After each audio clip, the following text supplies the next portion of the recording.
मुझे को फवालो मुसाफिर न समझो मैं आया नहीं हूँ बुलाया गया हो मुझे को फवालो मुसाफिर न समझो मैं आया नहीं हूँ बुलाया गया हो माया नहीं हो बुलाया गया हो।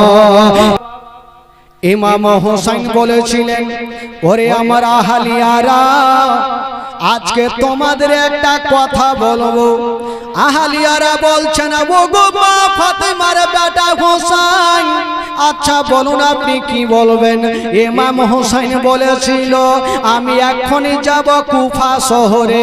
লোকজন বলছেন হুজুর ওই কুফা শহরে আপনাকে কোনো মতে যেতে দিব না। বলল কেন? বলে এই জন্য দিব না ওই কুফার মানুষেরা ভালো নয়, কুফার মানুষেরা গাদ্দারা, ওই কুফা শহরে যেতে দিব না। ইমাম হোসেন বলেছিল আমার আহলিয়ারা তোমরা কি জানো না একটু তোমরা আমার কাছে আসো। সবাই চলে আসলেন। হুজুর কি বলছেন? ইমাম হোসেন 150 খানা চিঠি তাদের সামনে রাখলেন। দেখো আমি এমনি যেতে চাই না, এই যে দেখো তারা 150 খানা চিঠি লিখেছেন তার জন্য আমাকে যেতে হবে। আহলিয়ারা চিঠি পাওয়ার পরে বলছেন হুজুর আপনি যতই চিঠি দেখান না কেন আপনাকে কুফা শহরে যেতে দিব না। ইমাম হোসেন বলল আমি যদি না যাই তবে কাল হাসরের মাঠে আমার নানার সামনে তারা বলবে আপনার নাতিকে ডেকেছিলাম আপনার নাতি আসেনি তার জন্য ইয়াজিদকে মেনেছিলাম, এই কথা যেন বলতে না পারে। ইমাম হোসেন যেমন এই কথা বলা আহলিয়ারা সবাই কানতে লেগে গেল। হুজুর আপনি যাবেন না। বলল কেন? বলে এই জন্য যাবেন না ওই কুফার মানুষেরা ভালো নেই, কুফার মানুষেরা গাদ্দারা। সকাল বেলাতে রং হয় আলাদা, বিকাল বেলাতে রং হয় আলাদা, তারা ভালো নাই। হুজুর আপনি কখনো যাবেন না। ইমাম হোসেন বলছেন আচ্ছা বলো এখন যদি আমি না যাই তাহলে কি চলবে? আমাকে যেতেই হবে। আহলিয়ারা বলছেন হুজুর একটা কথা বলবো। আপনি জানেন আপনার বাবা গিয়েছিল হুজুর, আপনার বাবা ঘুরে আসেনি। হুজুর আপনি যাবেন না। বললেন আমাকে যেতেই হবে। যখন ইমাম হোসেন কোনো মতে মানছেন না তো আহলিয়ার একটা মিটিং করলেন। হুজুর এক কাজ করেন আপনাকে একটা কথা বলবো, যদি আপনার ভালো লাগে তাহলে হ্যাঁ করবেন। বলে বলো। আহলিয়ারা বললেন হুজুর এক কাজ করেন যখন আপনি কুফা শহরে যাবেন আমাদের মধ্যে একজনকে কুফাতে পাঠিয়ে দেন। কুফার মানুষের ভালোবাসা ব্যবহার দেখবে, যদি ভালো থাকে আপনাকে চিঠি লিখবেন, আপনি চিঠি পাও মাত্রই চলে যাবেন। ইমাম হোসেন বলছে আমি যাকে পাঠাবো তার কি হবে? লোকজন বলছেন হুজুর আমাদের মধ্যে গিয়া যদি কেউ শহীদ হয়ে যায় দুনিয়া কাঁদবে না, আর আপনি গিয়ে যদি শহীদ হয়ে যান তবে দুনিয়ার চোখের পানি বন্ধ হবে না। সুবহানাল্লাহ। হুজুর আমরা যদি গিয়ে শহীদ হয়ে যাই দুনিয়া কাঁদবে না, আর আপনি হচ্ছেন সমস্ত নওজওয়ানদের সর্দার। হুজুর আপনি যদি চলে যান আমাদের দুনিয়াটা অন্ধকার হয়ে যাবে। ইমাম হোসেন বলল তাহলে আমি কাকে পাঠাবো? কে যাবে? উনারই একজন চাচাতো ভাই দাঁড়িয়ে গেল ইমামে মুসলিম। বললে হুজুর আপনি চিন্তা করবেন না, আমি যাব সেই কুফাতে, তাদের ভালোবাসা ব্যবহার দেখব, আমি নিজের হাতে আপনাকে চিঠি লিখব। হুজুর আমার চিঠি পাওয়া মাত্র আপনি চলে যাবেন। ইমাম হোসেন বলছে ভাই মুসলিম তবে তুমি যাওয়ার জন্য রেডি হও। ইমামে মুসলিম বলেছিলেন হুজুর আমি জানি না আমি কুফা শহরে যাব, কুফার মানুষেরা কেমন আছে জানি না, তবে হুজুর ঘুরে আসবো কি আসবো না, তবে যাওয়ার আগে আপনারা পিছনে ফজরের নামাজটা পড়ে আমি রওনা দিয়া দিব। হুজুর জানি না ঘুরে আসবো কি আসবো না, ফজরের নামাজটা আপনার পিছনে পড়ে আমি রওনা দিব। ঠিক আছে, ফজরের মসজিদে আজান হচ্ছে।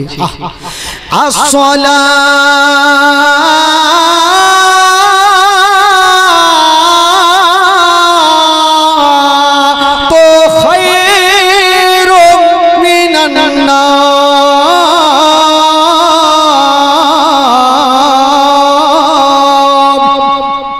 মসজিদে আজান হইল। ইমামে মুসলিম দেরি করলেন না, সমস্ত সামানপত্রকে গোছাচ্ছেন। বাবা যদি কেউ দিল্লি বোম্বাই যায় গো, তবে সামানপত্র 2 দিন 3 দিন ধরে গোছিয়ে লাই।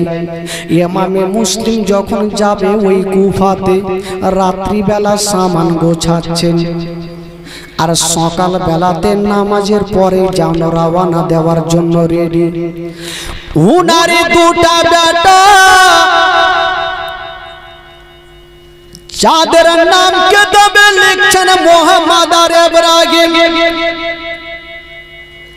বাপের সামনে এসে বলছেন, আব্বা আপনি কোথায় যাবেন?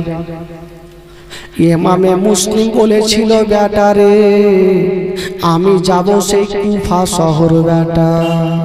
দোনো ছেলে বলেছিলেন, আব্বা গো আপনি যখন যাবেন আব্বা, তবে আমাদেরকে কার কাছে রেখে যাবেন আব্বা? আমাদের ছোট্ট কালে মা আমাদের ছেড়ে চলে গেছে আব্বা, আমরা কার কাছে থাকবো আব্বা?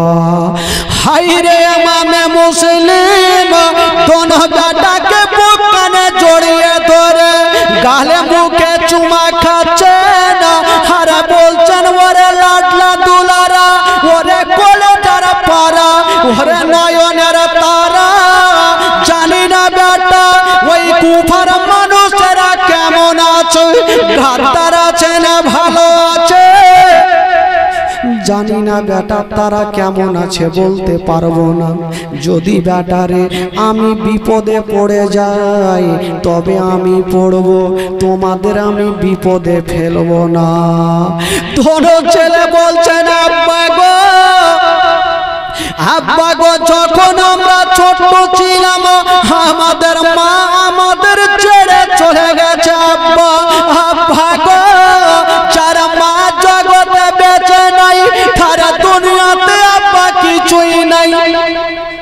আব্বা গো যার মা জগতে বেঁচে নেই তার দুনিয়াতে আব্বা কিছুই নাই। আমার মা যাওয়ার পরে আব্বা গো আপনার কাছে আমরা দোনো বেটা থাকি, আব্বা গো আমাদেরকেও সাথে করে নিয়ে চলে। ইমামে মুসলিম বলছেন, বেটা আমি তোমাদের কোনো মতে নিয়ে যাব না। দোনো ছেলে বলছেন, আব্বা গো এটা কেমন কথা বলছেন আব্বা, আপনি যখন যাবেন আমাদের কার কাছে রাখবেন আব্বা? ও যুবক বন্ধুরা একটু শুনেন, ধিয়া দেন, বাবা চোখের পানি থামবে না। দোনো ছেলে বাপের হাতখানা ধরে বলছেন, আব্বা গো আমাদেরকেও সাথে করে নিয়ে চলেন আব্বা। আব্বা গো আমরাও যাব। ইমামে মুসলিম বারবার করে বলছে, বেটা রে আমি তোমাদের কোনো মতে নিয়ে যাব না। দোনো ছেলে বলছেন, আব্বা গো কপালে যেটা লেখা আছে সেটা পাবে আব্বা, দয়া করে আমাদেরকে নিয়ে চলেন আব্বা। ইমামে মুসলিম কোনো মতে দোনো বেটাকে নিয়ে যাবে না। ছোট ছেলে ইমামে মুসলিম কি বলে, ছোট ছেলেটা বলছেন, দাদা গো, বড় ভাইকে বলছেন, দাদা আমার আব্বাকে যদি বারবার করে বলি আমার আব্বা আমাদেরকে নিয়ে যাবে না, আমার আব্বাকে যদি একজন বলে দেয় আমার আব্বা না করতে পারবে না। সেটাকে বলল, সেটা হলো আমার চাচা হোসাইন। ইমাম হোসাইন যদি আমার আব্বাকে বলে দেয় তবে আমাদেরকে সাথে করে নিয়ে যাবে। দেখুন বাবা কোথায় কার মরণ হবে কেউ জানে না, দোনো বেটাকে ইমামে মুসলিম নিয়ে যাবে। ওই দোনো ছেলে বলছেন, আব্বা গো একটু দাঁড়িয়ে যান, আপনার সঙ্গে আমরা যাব না, তবে আব্বা গো 5 মিনিট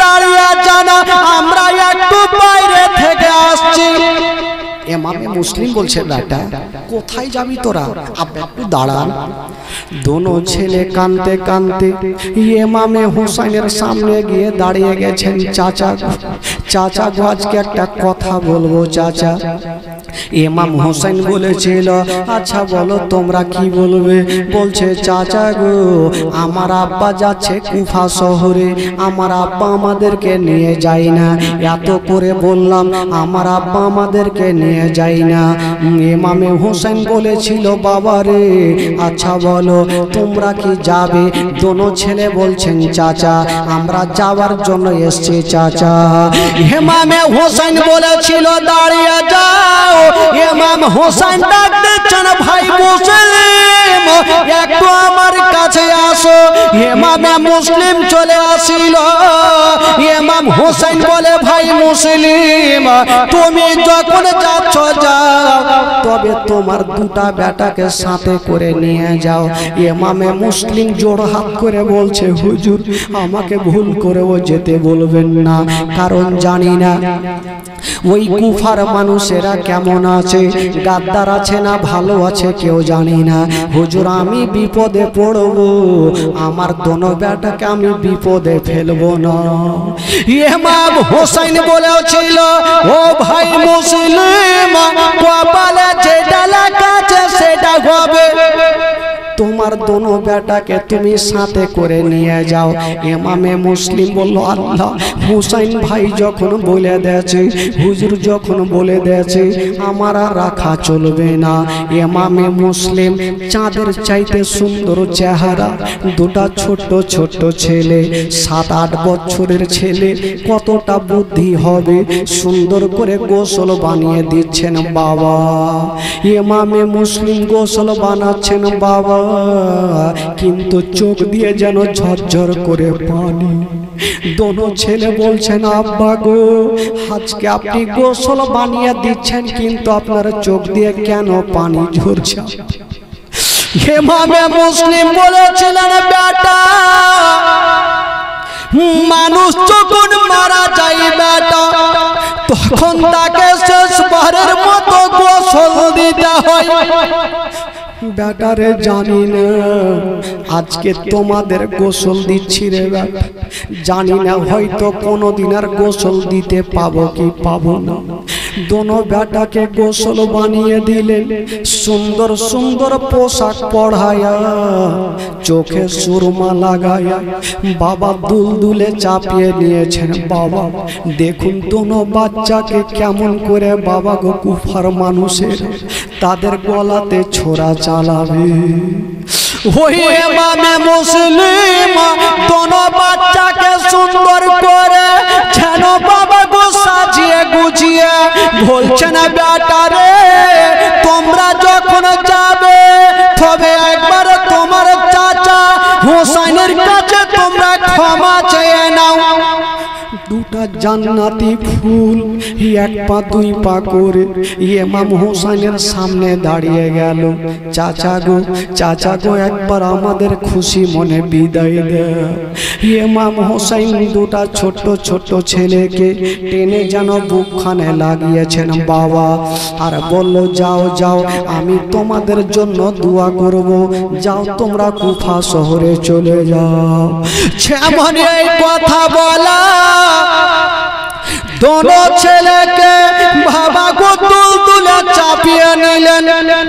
যেমনই চাপিয়েছেন বাবা ইমামে মুসলিম সবাইকে ক্ষমা করে দিয়া সবারই কাছে ক্ষমা চেয়ে নিয়া যেন বাবা দুলদুলের লাগামটা টেনে দিলেন। যেমনই দুলদুলের লাগামটা টেনেছেন বাবা গো দুলদুল চলতে লাগলো। বাবা গো ওই পৌঁছে গেল কুফাতে। যেমনই কুফা শহরে যাওয়া হাইরে যারা নবীর আশিক নবীর কালমা পড়নেওয়ালা ছিল তারা দৌড়িয়ে চলে আসলো। তারা জানতে পেরেছে ইমাম হুসাইন আসেনি, উনার চাচাতো ভাই ইমামে মুসলিম এসেছে। তাদের মনের ধারণা এটাও হলো নবী বংশের ছেলে, আমরা সম্মান করব। সবাই গেল আর ইমামে মুসলিমকে তারা সালাম জানিয়ে দিল। যেমনই সালাম বানিয়েছেন বাবা, যেমনই সালাম দিলেন, ইমামে মুসলিম সালামের জবাব দিয়েছেন বাবা। যেমনই জবাব দেওয়া হলো, ইমামে মুসলিম যেন দুলদুল থেকে নিচে নামলো। যেমনই দুলদুল থেকে নিচে নামলো, আর দুটা ছোট ছোট জান্নাতি ফুল আলে রাসূল বাবা দুলদুলে চেপেছিল। দুটা লোক চলে আসিল, আর দুটা সুন্দর ছেলেকে বাবা নিচে নামালো, গালে মুখে চুমা খেয়ে তারা নামালো। আজকে তারা চুমা খাচ্ছে গো, আর তারা একদিন এই দোনো বাচ্চার গলাতে ছোরা চালাবে। ওই বাবা গো, দোনো বাচ্চাকে চুমা খেয়ে যেন বাবা দুলদুল থেকে নামিয়ে নিল। ও যুবকেরা, ও গো সোনামানিকেরা, ইমামে মুসলিমকে নিয়ে যাওয়া হইল। যেমনই হুজরা খানাতে নিয়ে গেল বাবা গো, ওই কুফার মসজিদে ইমামে মুসলিম যেমনই আসরের নামাজ পড়তে গেল, নামাজের শেষে 12,000 মানুষ ইমামে মুসলিমের হাতে হাত দিয়া মরে দহল। 12,000 মানুষ ইমামে মুসলিমের হাতে হাত দিয়ে মুরিদ হইল। তো ইমামে মুসলিমের সন্দেহটা মিটে গেল।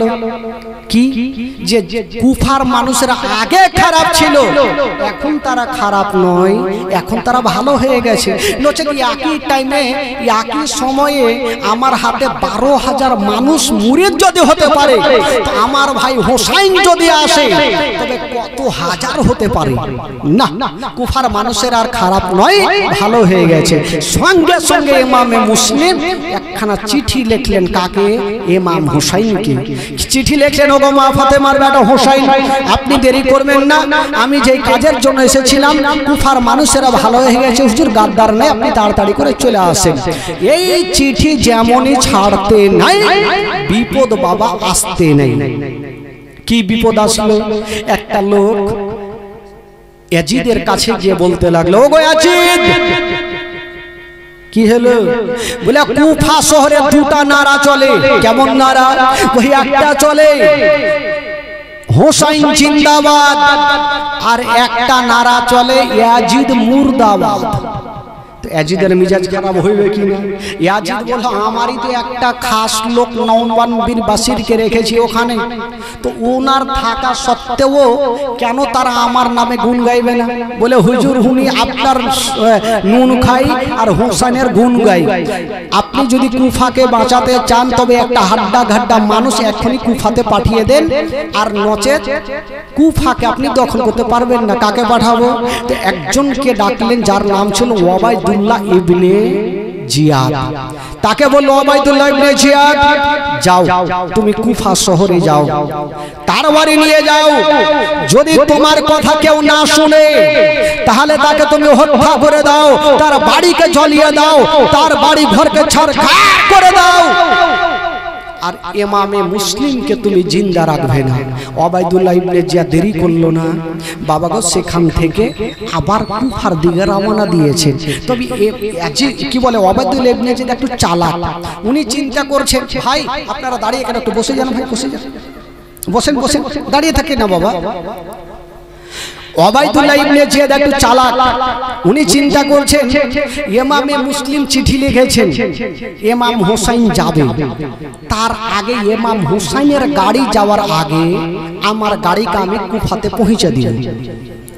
ইমাম হোসাইনের মতন ছদ্মবেশী সে যে পোশাক পরে মুখটাকে এইভাবে ঢেকে নিয়ে বাবা গো দুলদুলে চেপে গেছে, পিছনে তারওয়ারি খানা আর নিয়ে কুফা শহরে ঢুকছেন।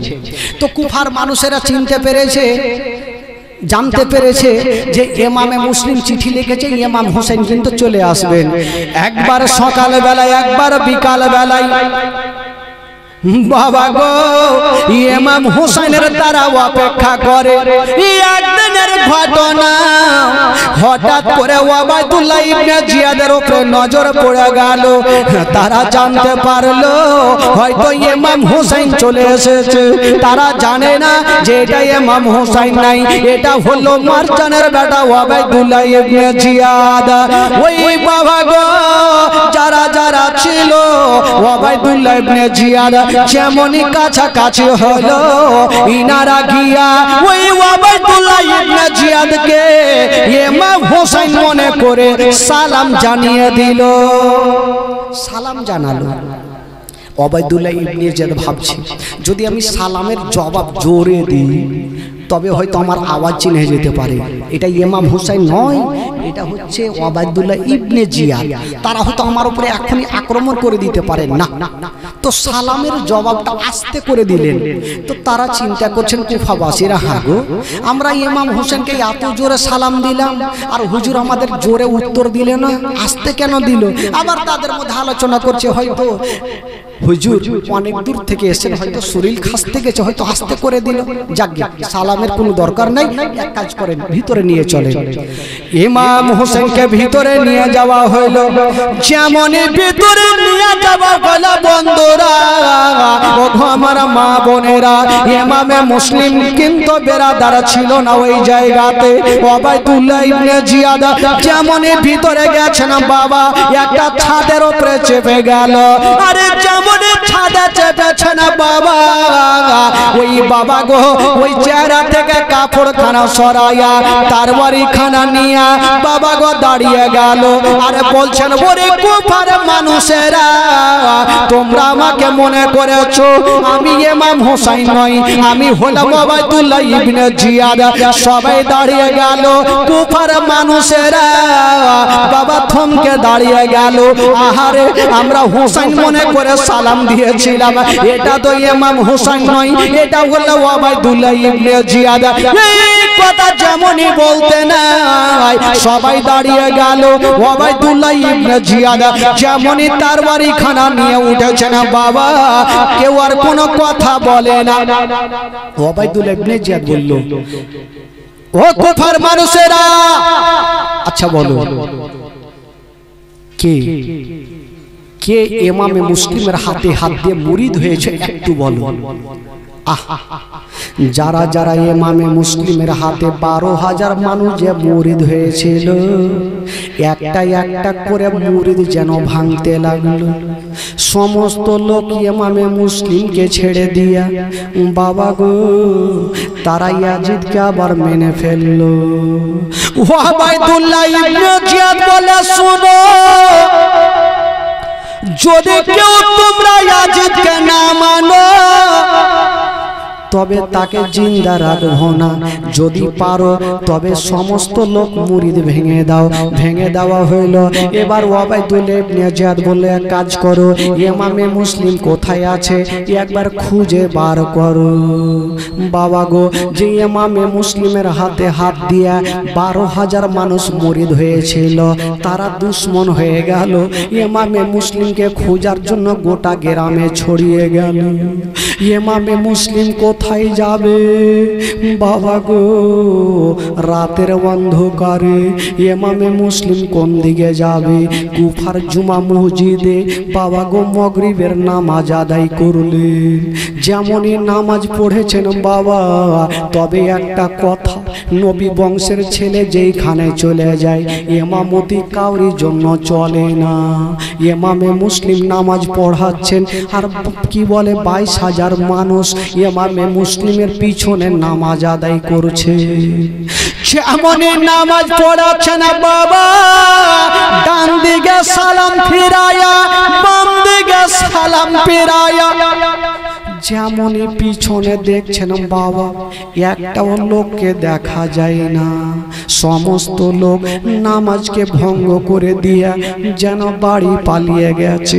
ইমামে মুসলিম দেখছেন কেবল একটা লোক দাঁড় বসে বসে যেন মসজিদে ওযু বানাচ্ছে। ইমামে মুসলিম বলছেন চাচা গো, ও গো চাচা, আজকে 12 কি বলে 27,000 মানুষ আমার পেছনে নামাজ পড়ছিল, তারা কোথায় গেল? ওই লোকটা বৃদ্ধ বয়স্ক লোক, বাবা গো কাঁদতে কাঁদতে বলছেন, বাবা রে আমি কি বলবো বাবা, যদিও আমিও জামাত পেতাম আমিও জামাত ছেড়ে পালিয়ে যেতাম। বাবা আসতে আমার দেরি হইল। বলল চাচা গো একটু বলুন তারা কেন জামাত ছেড়ে পালিয়ে গেছে?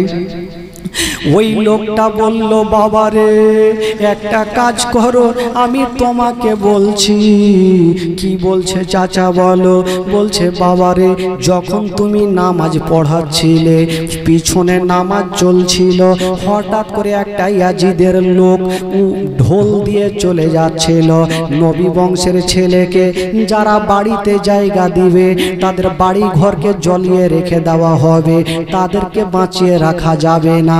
বাবা তুমি নবী বংশের ছেলে, যদি তুমি নামাজ পড়ার পরে কাউকে যদি বলো আমি তোমার বাড়িতে যাব, কেউ তোমাকে না করবে না। এই জন্য তোমার সঙ্গে দেখা না করার কারণে সবাই জামাত ছেড়ে পালিয়ে গেছে। যেমন এই কথা বলা ইমামে মুসলিমের চোখ দিয়ে পানি থামলো না, ঝরঝর করে কাঁদতে লাগলো। ওই মসজিদ থেকে রাতের অন্ধকারে বেরিয়ে গেল, মসজিদ থেকে রাতের অন্ধকারে বেরিয়ে গেল। ইমামে মুসলিম কাঁদছেন, আল্লাহ আল্লাহ গো আমি কোথায় যাব? আল্লাহ গো যে 12,000 মানুষ আমার হাতে হাত দিয়ে মুরিদ হয়েছিল, আজকে তারা তারওয়ারি নিয়ে গ্রামে গ্রামে ঘুরছে, আমাকে দেখলে তারা জিন্দা রাখবে না। ইমামে মুসলিম বলেছিল, ওরে ইয়াজিদের সৈন্যরা আমরা নিজে থেকে আসি নাই, তোরাই আমাদের 150 খানা চিঠি দিয়ে দেখেছি রে, আর ডাকার পরে আমাদের সঙ্গে গাদ্দারি করছি রে। ওরে ইয়াজিদের সৈন্যরা তোমরা কি জানো না যে ইমাম হোসাইন হচ্ছেন নবীর নাতি রে? তোমরা কি জানো না তোমরা ডাকার পরে আমাদের সঙ্গে বেয়াদব করবি রে? ইমামে মুসলিম সেটার জন্য কান্দে না, ইমামে মুসলিম শুধু কাঁদছে ওই ইমাম হোসাইনকে চিঠিখানা লিখেছে। তখন মোবাইল ছিল না যে মোবাইলে ফোন করে নিষেধ করবে হুজুর আসিয়েন না। ইমামে মুসলিম কাঁদছে, আল্লাহ যদি আমার কিছু হয়ে যায় তবে জানি না হুজুর তো চলে আসবে, আমার সঙ্গে যেটা ব্যবহার হবে মা ফাতেমা বেটা হোসেনের সঙ্গে সে ব্যবহারটা হবে। ইমামে মুসলিম কাঁদছে, আর রাতের অন্ধকারে বাবা গো খোলামেলা রাস্তা দিয়ে চলে যাচ্ছেন, আর মুখ দিয়ে একটা ছন্দ বের হচ্ছে, মুঝে কো ফাওয়ালো মুসাফির না সমঝো, मैं आया नहीं हूँ बुलाया गया हूँ। जोरे बोलो, मुझे को फवालो मुसाफिर न समझो, मैं आया नहीं हूँ बुलाया गया हूँ। वो मुझे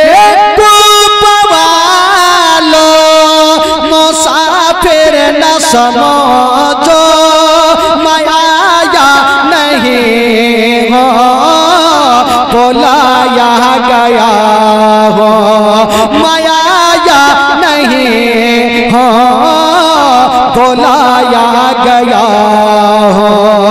एक में माया कर सताया गया हो, एक में आकर सताया गया हूँ, मैं रोया नहीं हूँ रुलाया गया हूँ, मैं रोया नहीं हूँ रुलाया गया हूँ। ये माया कर सताया गया हो, मैं रोया नहीं हो रुलाया गया हो।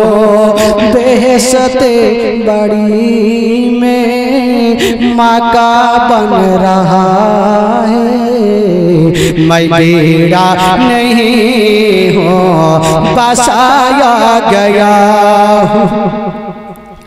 ইমামে মুসলিম কাঁদছেন আর বলছেন ওরে কুফার মানুষ, তোমরা আমার সঙ্গে গাদ্দারি কেন করছি? তবে ইমামে মুসলিমের সঙ্গে যে দুটা বেটা ছিল, ইমামে মুসলিম একজন আল্লাহওয়ালা একটা লোকের নাম ছিল কাজী সারহার। ওই কাজী সারহার বাড়িতে দোনো বেটাকে রাখলেন আর বলছেন চাচা গো, এই যে আমার দোনো বেটাকে আপনার কাছে হাওয়ালা করে দিলাম, যদি আমার কিছু হয়ে যায় আমার দোনো বেটাকে শাহী সালামতে একটু মদিনাতে পৌঁছে দিয়ে। কাজী সারহার দোনো বেটাকে আদর করে রাখলেন। হায়রে চাঁদের সইতে সুন্দর সূর্যের মতো চেহারা, দোনো বাচ্চা জান্নাতি ফুল। আলে রাসূল ওই কাজী সারহার কাছে থাক। উনার বাবা ইমামে মুসলিমের কি ঘটনা হইল শুনেন বাবা, কলেজা খানা ফেটে যাবে। ইমামে মুসলিম রাতের অন্ধকারে যেন বাবা রাস্তা ধরে বেরিয়ে যাচ্ছে। কোন দিকে যাবেন বাবা? হায়রে ইমামে মুসলিম যেদিকে যাচ্ছেন বাবা, শুধু রাতের অন্ধকার।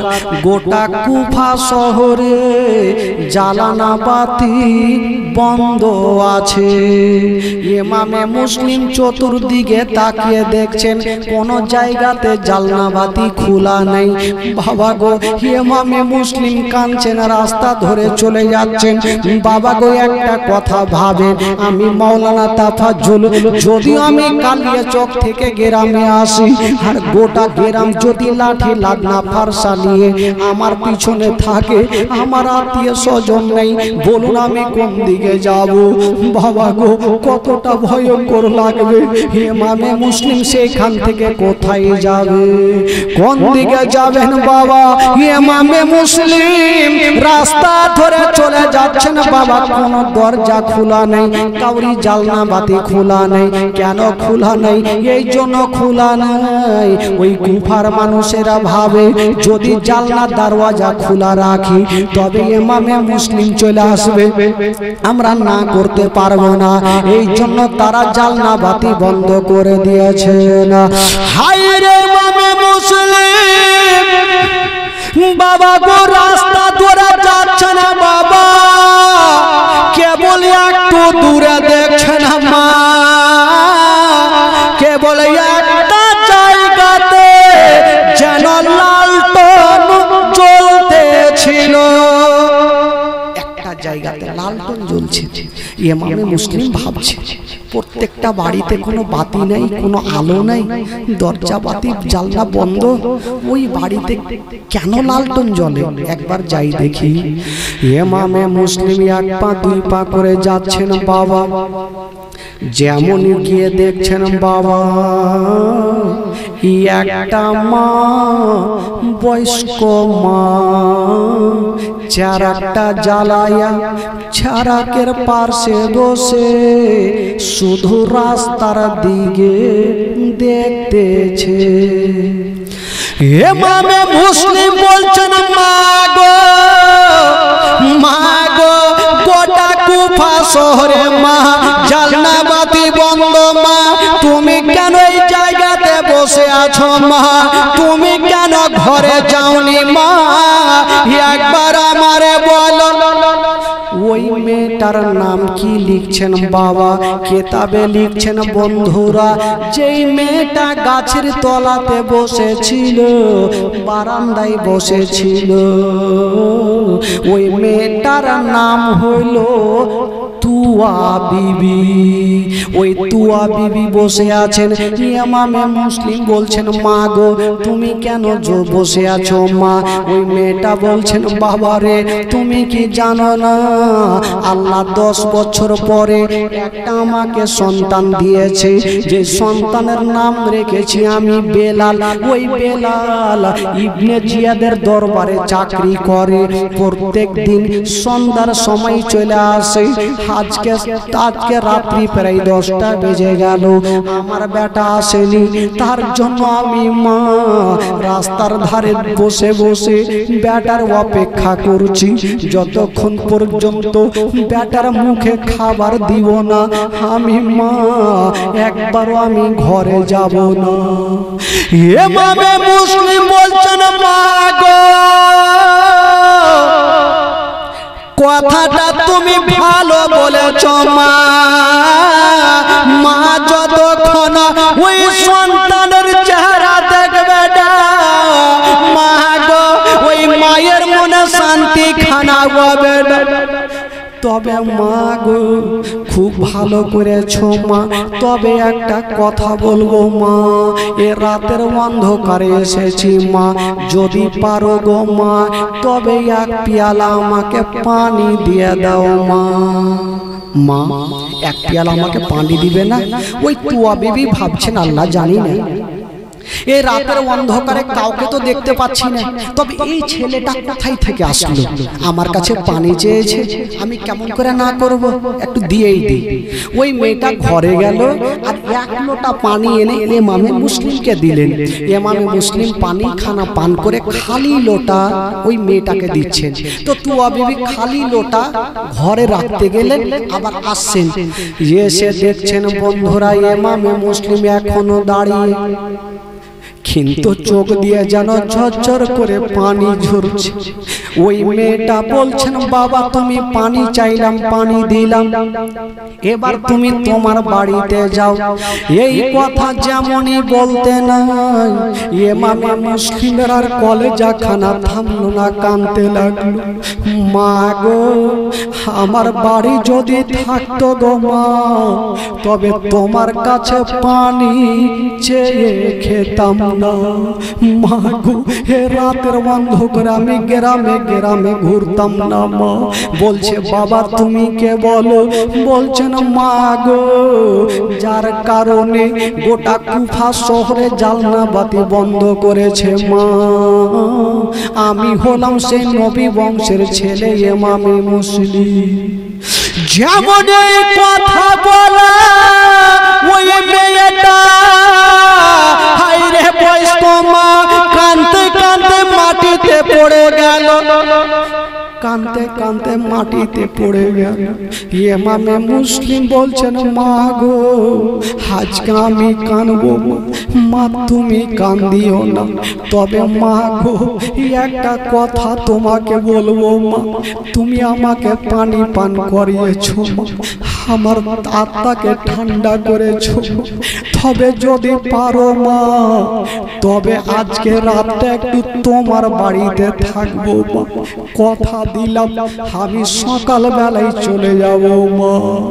ওই মেয়েটা কাঁদতে কাঁদতে বাবা ইমামে মুসলিমের হাতখানা ধরে বলছে, বেটা রে যতক্ষণ তুমি আমাকে ক্ষমা না করবে বেটা, আমি তোমাকে ঘরে জায়গা দিব না। ইমামে মুসলিম বলছে মা গো তুমি তো কোনো অন্যায় করনি মা, কেন তুমি ক্ষমা চাইছো?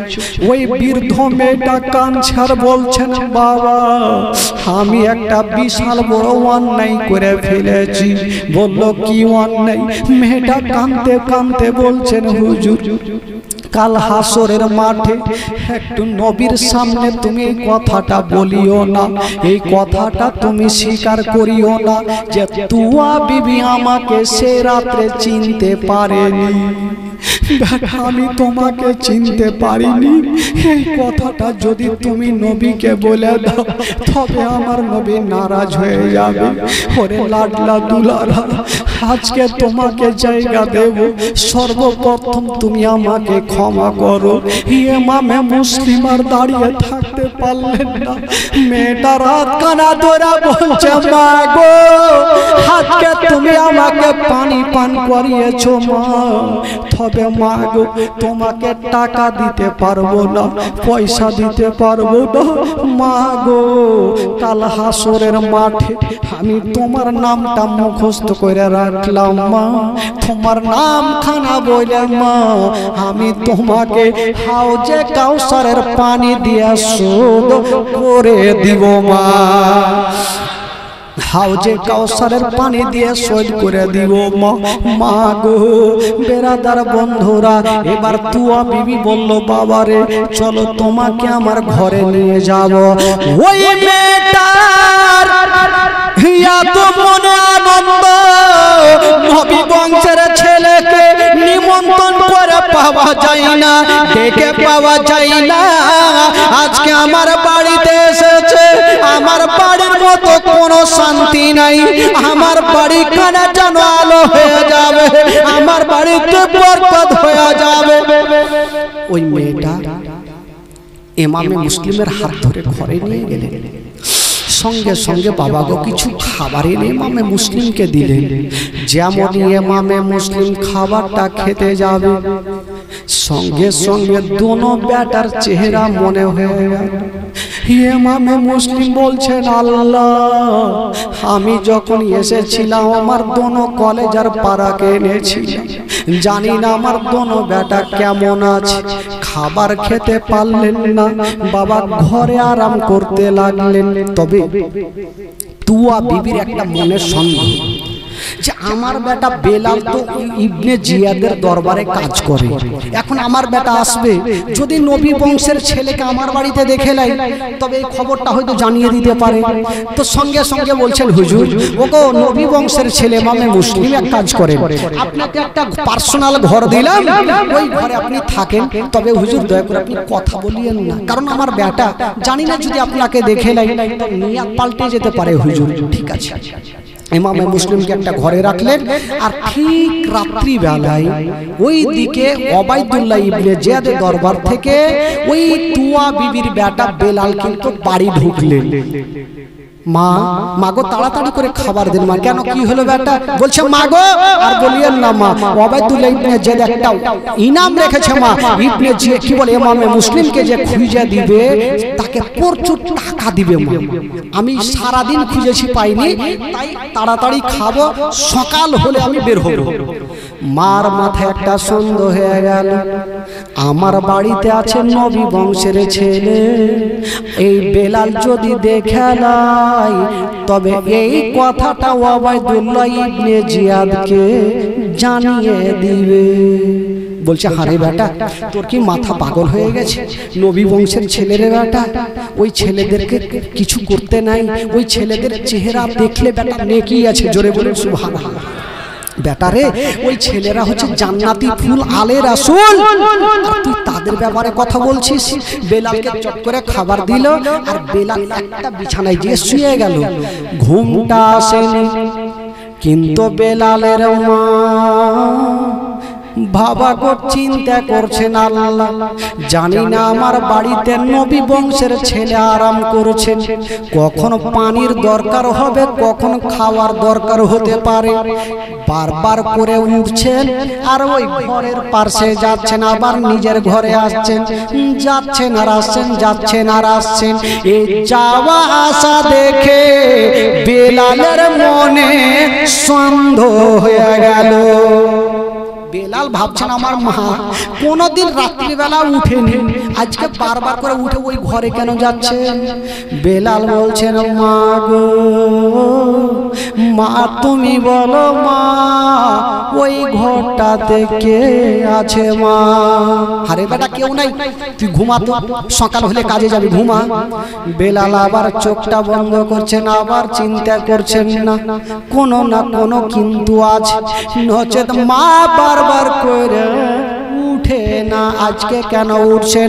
বলছেন মা গো তোমার হাত ধরে বলি মা তুমি সত্যি কথা বলো, ওই ঘরের মধ্যে কেটা আছে? মা চিন্তা করছেন আল্লাহ এখন যদি আমার বেটাকে বলে দি নবী বংশের ছেলে আমার বাড়িতে আছে, আমার বেটা বেলাল জানিয়ে দিতে পারে, তবে মা সঙ্গে সঙ্গে বেলালকে বলছেন বেটা রে তোমাকে বলবো ওই ঘরে কে আছে, তবে সর্বপ্রথম তুমি আমার মাথায় হাত দিয়ে কসম খেয়ে নাও। বেটা তুমি আমার মাথায় হাত দিয়ে কসম খাও ওই ঘরের মধ্যে কে আছে তুমি বলবে না। কসম খাবো, ঠিক আছে। ওই বেলাল বেরাদার বলছেন মা গো আমি তোমার মাথায় হাত দিয়ে কসম খেলাম মা ওই ঘরে কে আছে আমি বলবো না। বাবা গো মায়ের মাথায় কসম হাত দিয়ে কসম খেয়েছেন, মা বলছেন বেটা রে যাকে তোমরা খোঁজার জন্য করছো বেটা আমার ওই ঘরে নবী বংশের ছেলে আছে যার নাম হলো ইমামে মুসলিম। একটু তালাটা খুলো তোমার, একটু নিজের চোখে দেখবো তাহলে বিশ্বাস হবে। তালাটা খুলেছেন বাবা সত্যিকারী নবী বংশের ছেলে ইমামে মুসলিম। ওই বেলালের মনে সন্দেহ, মার মাথায় হাত দিয়ে কসম খাইয়েছি, কিন্তু দিল বলছে মন বলছে এই কথা সকাল বেলায় ইবনে জিয়াদকে বলে দিব। কসম খেয়েছি ঠিক আছে, কিন্তু আমি বলবোই বলবো। সারা রাত থাকলো, সকাল বেলাতে আবার চাকরিতে যাচ্ছে, মার মনে সন্দেহ হয়ে গেল বেটা প্রত্যেক দিন 9টায় চাকরিতে যায়, আজকে এত সকাল সকাল কেন যাচ্ছে না। মা ডাক দিয়ে বলছেন বেটা তুমি আবার আমার মাথায় হাত দিয়ে কসম খাও আমার বাড়িতে নবী বংশের ছেলে আছে বেটা, এই কথা তুমি কাউকে বলবে না। বেলাল বলেছিলেন মা গো আমি কসম খেলাম মা আমার বাড়িতে যাই আছে মা আমি কাউকে বলবো না। ঠিক আছে বলবি না তো ঠিক আছে, চলে যাচ্ছেন। বেলাল কিন্তু রাস্তা ধরে চলে যাচ্ছেন বাবা, একটু দূর আগিয়ে গিয়েছে আর সামনে দিক থেকে 3টা লোক ঘোড়ায় সওয়ার হয়ে চলে আসছেন। তো বেলাল চট করে বলছো দাঁড়াও, দাঁড়িয়ে গেল। বলছে তোমরা কোথায় যাবে? এদিকে। বলে আমরা যাবো এদিকে ইমামে মুসলিমকে খোঁজার জন্য। তো বেলাল বলছে শুনো তোমরা যতই খুঁজো জিন্দেগিতে তোমরা খুঁজে পাবেন না। এদের 3 জনের মধ্যে একটা আনাগুনা হইলো, খুঁজে পাবি না তার মানে কি ওই অবশ্যই এই লোকটাই বেলাল জানে। চট করে তারা নিচে নামলো। আচ্ছা খুঁজে পাবো না তার মানে তুমি কি বুঝাতে চাইছো? তার মানে তুমি জানো। বেলাল বলছে দেখো ভাই আমি সব জানি, আমি বলে দিতাম কোথায় আছে সব কথা বলতাম, বলবো না কেন জানেন? আমার মা মানা করেছে। আচ্ছা বলুন তো ভাই, বলা হলো না মা মানা করেছে। একটা লোক যাচ্ছে শ্বশুর বাড়ি, একটা বাদশা শ্বশুর বাড়ি যাবে, তো আর গোলাম মানে যাবে তো পায়জামাটা খুব ময়লা, তো গোলামটাকে বলছে হারে পায়জামা ময়লা পরে যদি শ্বশুর বাড়ি যাবো তো মান সম্মান থাকবে রে। বলে হুজুর আপনার ময়লা আছে তো কি আছে, আমারটা চকচক করছে আপনি আমারটা পরে চলেন। বলে হারে গোলামের পায়জামা পরে যাবো তো মান সম্মান থাকবে। বলে হুজুর আমি জানবো আর আপনি জানবেন, বাকি কাউকে বলবো না। বলে দেখ বলিস না হলে আমার মান সম্মান চলে যাবে। বলে হুজুর বলবো না। এই তো গোলামের পায়জামা পরে বাদশা কিন্তু শ্বশুর বাড়ি পৌঁছে গেছে। বাদশা তো ঘরের মধ্যে আর গোলামটা বারান্দা মানে বাইরে বসে বসে পাহারা দিচ্ছে। তো কয়েকটা লোক বাদশাকে দেখবো বলে এসে হাজার হলো। বাদশা এসে গোলামটাকে জিজ্ঞেস করছেন এই গোলাম তোমাদের বাদশা কোথায়? গোলামটা বলছে দেখো ভাই বাদশার কথা 100 বার বলবো, 1000 বার বলবো, 2000 বার বলবো, কিন্তু পায়জামার কথা বলবো না। এরা চিন্তা করছে পায়জামা, এই পায়জামা ফের কি হইল? বলে দেখো ভাই বাদশা যেটা পায়জামা পরে আছে না ওইটা আমারই। হে তো বইলা দিলে ভাই, যেমনই বইলা দিলে এই লোকগুলা বুঝে ধর যেই বাদশা গোলামের পায়জামা পরে ওকে জীবনে দেখে চল বাড়ি চল। এরা কিন্তু বাড়ি চলে গেল, আর বাদশা কিন্তু ঘর থেকে দেখেছিল আইসা দু গালের টাইনা দুই চড়। তুই বললি কেন? বলে হুজুর এই মায়ের কি আমার পর্যন্ত মনে থাকবে, আর বলবো না। বলে বলবি না তো বলেন না। আবার একটা দল চলে এসে বলে এই তোদের বাদশা কোথায়? বলো ভাই দেখো বাদশার কথা 1000 বার বলবো, 100 বার বলবো, 2000 বার বলবো, পায়জামার কথা বলে দু গালে দুটা তামাচা খেয়েছি, ওইটা কথা বলবো না। ফের বলে দিল বলবো না করতে করতে বলে দিল। বাদশা কি বলে? বেলাল বলছে আমি বলবো না। কেন? মা মানা করেছে। আচ্ছা বলুন তো বলা হইলো কি হলো না? বলা হয়ে গেল। এরা বুঝে গেল তাহলে বেলালের বাড়িতেই আছে। ইনারা দেরি করলেন না বাবা, ওবায়দুল্লাহ ইবনে জিয়াদকে খবর জানিয়ে দিল। আর রাত্রি বেলাতে 5000 সৈন্য পাঠিয়ে দেওয়া হইল। যেমনই পাঠিয়ে দিয়েছেন বাবা, ওই তুয়া বিবির বাড়িকে চতুর্দিকে ঘেরাও করে নিয়েছেন। যেমনই ঘেরাও করেছেন মা, ওই ঘোড়ার শব্দের আওয়াজ তুয়া বিবির কানে পৌঁছে গেল। আল্লাহ গো জানি না আমার বেটা বেলাল হয়তো খবর খানা করে দিয়েছেন। ওই তুয়া বিবি যেমনই উঠেছেন বাবা, দরজা খুলে দেখছেন 22000 সৈন্যরা দাঁড়িয়ে আছেন। বাবা গো, ওই লোকজন বলল গো বেলালের মা বলো তোমার বাড়িতে ইমামে মুসলিম আছে। তুয়া বিবি চিন্তা করছেন আল্লাহ আমি সত্য বলবো না মিথ্যা বলবো? নবী বংশের ছেলে আমার বাড়িতে শুয়ে আছে, আমি কোনটা কথা বলবো?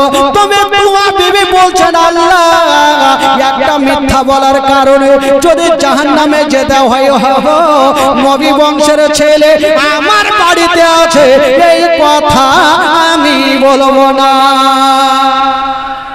জোরে বলুন, নবী বংশের ছেলে আমার বাড়িতে আছে এই কথাটা আমি বলবো না। বেরাদার বন্ধুগণ বাবা, ওগো মা বোনেরা আমার, যেমনই তুয়া বিবির মুখ থেকে মিথ্যা কথা বলতে যাবে, যেমনই বের হতে যাবে বাবা, ওইদিকে ইমামে মুসলিমের ঘুমটা ভেঙে গেল। আর যেমনই ঘুমটা ভেঙেছে বাবা, সঙ্গে সঙ্গে বেরিয়ে চলে আসিল। বলছেন মা গো তুমি যা করেছো সত্য করেছো মা, তুমি কোনো অন্যায় করনি মা। তবে মা গো আমার জন্য তোমাকে মিথ্যা কথা বলতে হবে না। বাবা গো এই কথা বলে দিয়া ইমামে মুসলিম দাঁড়িয়ে গেল, আর 22000 সৈন্য একদিকে দাঁড়িয়ে গেল। তারা বলল ওগো ইমামে মুসলিম আজকে আমরা মারপিট করব না, ঝামেলা করব না, চলো তুমি ইয়াজিদের হাতে হাত দিয়ে মুরিদ হয়ে যাও। ইমামে মুসলিম বলেছিল আমি জান দিয়ে দেব, জীবন দিয়ে দেব, কিন্তু আমি ঈমান দিব না। গোলামানে মুস্তাফা जान देने से नहीं डरते, सरकार चाहिए रही जाए कोई परवाह नहीं करते। ইমামে মুসলিম বলেছিল আমি জান জীবন দিয়ে দেব কিন্তু ঈমান যেতে দিব না। কথা বলতে নাই বাবা, যুদ্ধ শুরু হয়ে গেল। একদিকে 22000 সৈন্য, একদিকে ইমামে মুসলিম একাই বাবা তরবারি চালিয়ে দিয়েছেন। বেরাদার বন্ধুরা, যেই দিকে তরবারি চালিয়ে দেয় 2-4 জন কেটে জাহান্নামে চলে যায়। বাবা গো ইমামে মুসলিমের সামনে কেউ টিকতে পারে না। যার শরীরে নবী বংশের রক্ত আছে গো, তার সামনে গিয়ে কেউ টিকতে পারে না। যার শরীরে নবী বংশের রক্ত কেউ টিকতে পারে না। তখন তারা দাঁড়িয়ে গেল, ওগো ইমামে মুসলিম আমরা মারপিট করব না, ঝামেলা করব না, এক কাজ করেন আপনাকে নিয়ে যাব কোথায়? ইবনে জিয়াদের কাছে। ওখানে গিয়ে যেটা আলোচনা হবে সেটাই হবে, চলুন। ঠিক আছে চলো। ইমামে মুসলিম যাওয়ার জন্য দুলদুলে চেপেছেন বাবা। যেমনই দুলদুলে চেপেছেন মা, পিছন থেকে এক দুশ্মন দুরাচার দৌড়িয়ে গেল, আর ইমামে মুসলিমের তরবারি খানা টেনে নিল। যেমনই তরবারি খানা টেনেছেন বাবা, ইমামে মুসলিমের মধ্যে একটা কথা বেরিয়ে গেল, ইন্না লিল্লাহি ওয়া ইন্না ইলাইহি রাজিউন। লোকজন বলল, ওগো ইমামে মুসলিম, মানুষ যখন মারা যায় এই দোয়াটা পড়ে, আপনি কেন বললেন? ইমামে মুসলিম বলছে, শুনো গো ওরে ইয়াজিদের সৈন্যরা, আমার তরবারি খানা যতক্ষণ আমার কাছে ছিল, আমার জান ছিল, তরবারি খানা যখন আমার কাছে নাই, বোধহয় আর বেশিক্ষণ আমি বাঁচব না, তার জন্য আগে আমি এই দোয়াটা পড়ে নিলাম। ও যুবক বন্ধুরা, ও গো আমার মা বোনেরা, এইবারে ইমামে মুসলিমকে নিয়ে যাওয়া হলো ওই রাত্রি সমাতে, রাত্রি 12টায় ইবনে সাদ বলতে লাগলো, ওগো ইমামে মুসলিম, তুমি ইয়াজিদের হাতে হাত দিয়ে মুরিদ হয়ে যাও।